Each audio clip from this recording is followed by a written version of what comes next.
Ibrahim, qu'est-ce qui s'est passé? Comment ça s'est passé au tribunal? Mamadou, c'est fini, Moussa a été condamné, ils lui ont donné 10 ans de prison.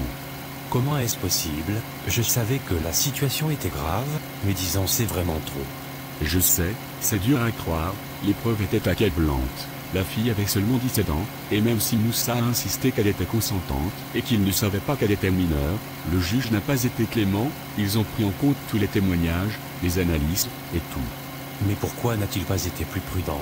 Il savait dans quel genre de situation il se mettait. Comment a-t-il pu être si négligent?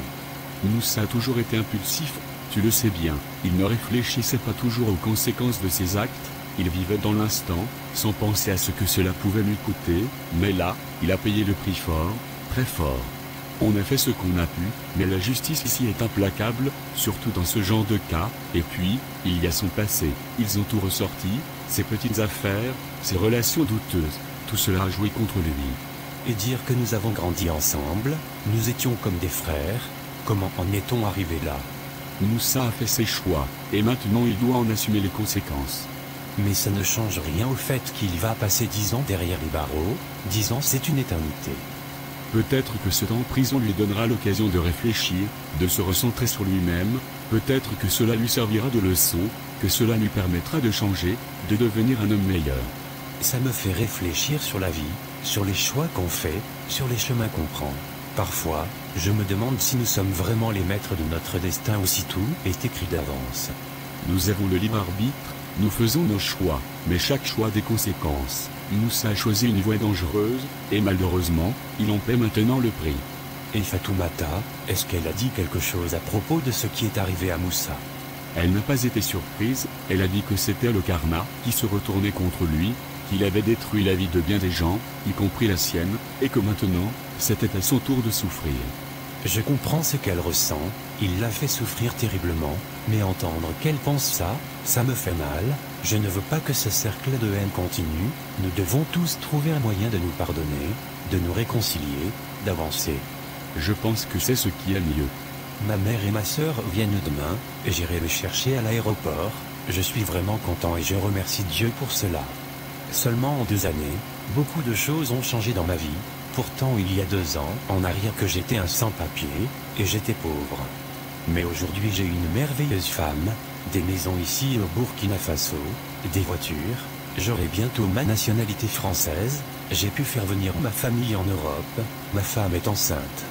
Si quelqu'un m'avait dit il y a 2 ans que je serais ici, dans cette voiture, en tant que footballeur professionnel et multimillionnaire, je lui aurais probablement ri au nez, jamais je n'aurais cru que ma vie pourrait changer aussi radicalement, aussi vite.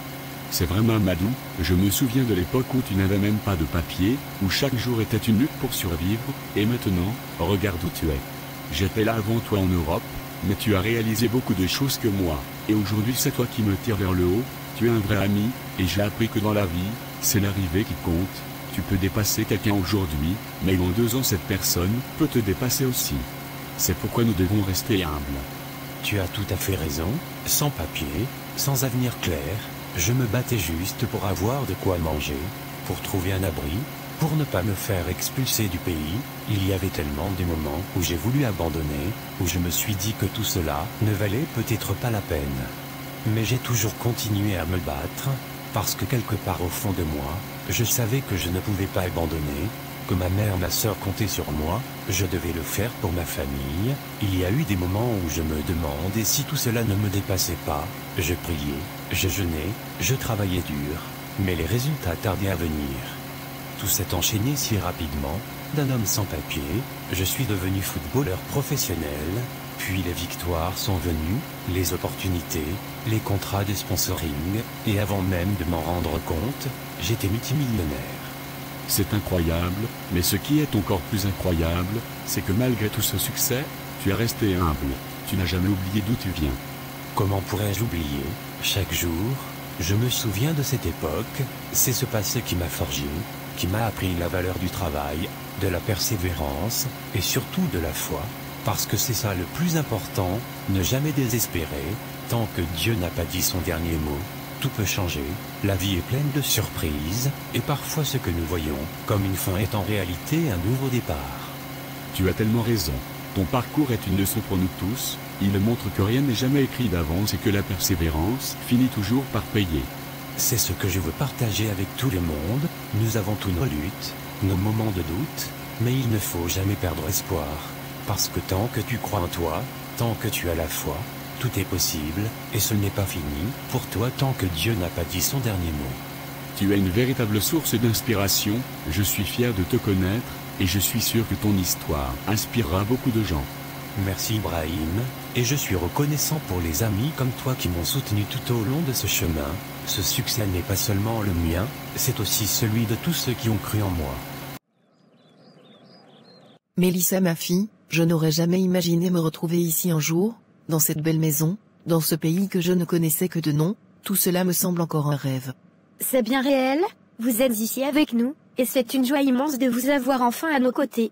Je me souviens de ces jours difficiles, après le décès de mon mari, quand Mamadou et sa sœur étaient encore si jeunes, tout reposait sur mes épaules, et je devais travailler dur au champ pour nous nourrir, les habiller, et essayer de leur offrir un avenir, mais les moyens manquaient. Mamadou, mon garçon, a dû arrêter l'école, il n'y avait plus assez d'argent. Il m'a aidé au champ, sous le soleil brûlant, alors qu'il aurait dû être en classe comme les jeunes de son âge. Vous avez fait tout ce que vous pouviez, votre force et votre détermination ont permis à Mamadou de devenir l'homme il est aujourd'hui.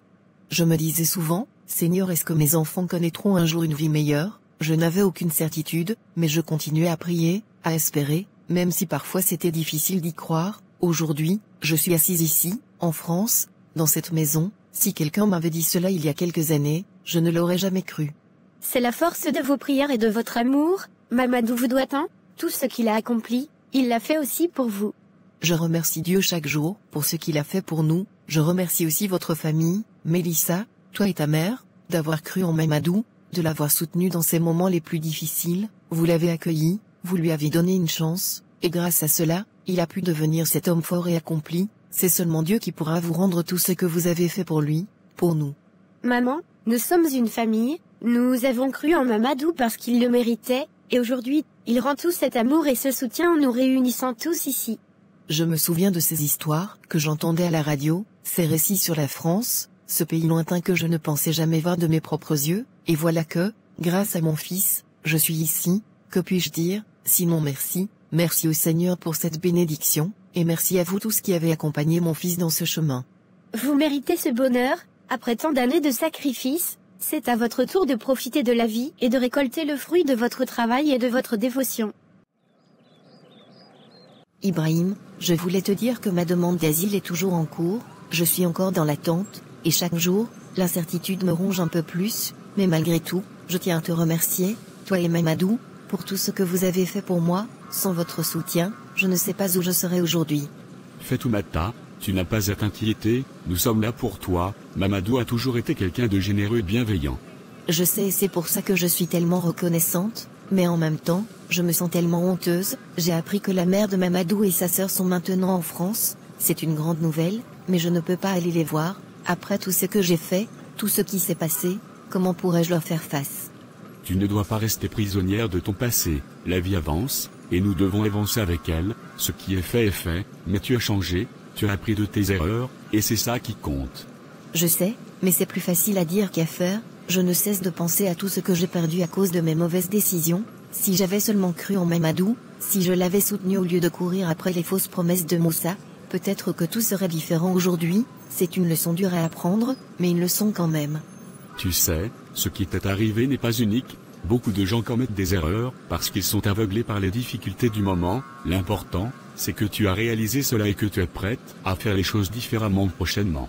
Ce que j'ai appris de tout ça, c'est qu'on ne doit jamais minimiser un homme à cause de sa situation actuelle. Les choses changent, et la vie est pleine de surprises. On ne doit jamais quitter un homme parce qu'il traverse une période difficile. C'est dans ces moments qu'il a le plus besoin de soutien. J'ai fait l'erreur de juger Mamadou trop rapidement, de ne pas voir son potentiel, et maintenant, je réalise que c'était une énorme erreur. Si je l'avais soutenu comme il le méritait, c'est moi qui serais à ses côtés aujourd'hui. Profitons de la vie qu'il a construite. Ne sois pas trop dur envers toi-même, la vie nous apprend de nombreuses leçons, parfois de la manière la plus difficile. Ce qui est important maintenant, c'est que tu as appris de cette histoire. Et tu sais, il n'est jamais trop tard pour bien faire. Peut-être que ta rédemption se trouve dans ta volonté d'aller de l'avant, de reconstruire ta vie et de faire les bons choix désormais. Je l'espère vraiment. Merci beaucoup Ibrahim.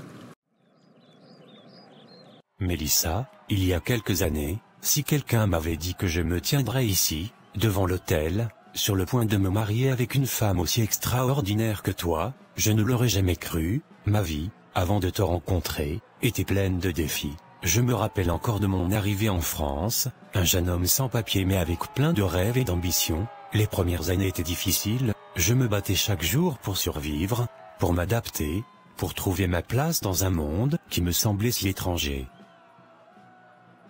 Puis, tu es entré dans ma vie, tu étais comme un rayon de soleil dans un ciel souvent gris, tu as apporté avec toi une chaleur, une lumière, une force qui m'ont fait croire en moi, qui m'ont fait croire que je pouvais non seulement survivre, mais aussi prospérer. Tu m'as appris à voir la vie différemment, à voir les opportunités là où je ne voyais que des obstacles, et aujourd'hui, tout ce que j'ai construit, tout ce que je suis, c'est en grande partie grâce à toi.